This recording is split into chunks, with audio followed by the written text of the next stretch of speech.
Once upon a time in a faraway land, there was a beautiful girl who lived with her father. One day, the girl's father brought home a strange, hairy beast that looked like a man.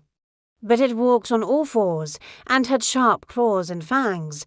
The beast turned out to be a curse that had befallen the king of the neighboring kingdom.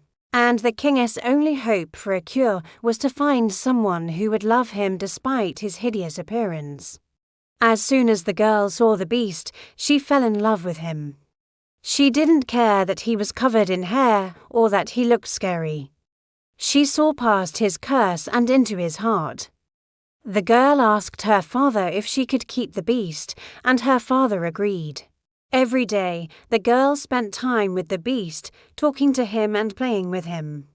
She brushed his thick, tangled hair and told him stories about the outside world. The beast was so grateful for her kindness because no one else had ever treated him this way before.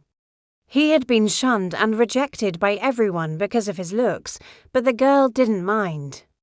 She loved him for who he was. One day, the girl and the beast were playing in the forest when they came across a clearing. In the middle of the clearing stood a small cottage made out of twigs and leaves. The girl knocked on the door and a little old woman opened it. The woman took one look at the beast and said, "Oh, so you've finally brought him here." The girl was confused, but the woman didn't seem to mind. She invited them both inside for tea. After they had some tea and cookies, the woman said, "I know a cure for your friend's curse, but it will require a lot of courage and strength."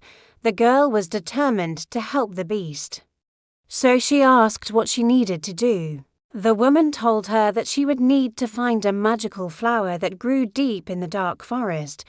The flower was said to have petals that glowed with an otherworldly light, and it was rumored that whoever picked the flower would have their wish granted. The girl thanked the old woman and went off to find the flower. She walked deep into the dark forest, and after many hours, she finally found the magical flower.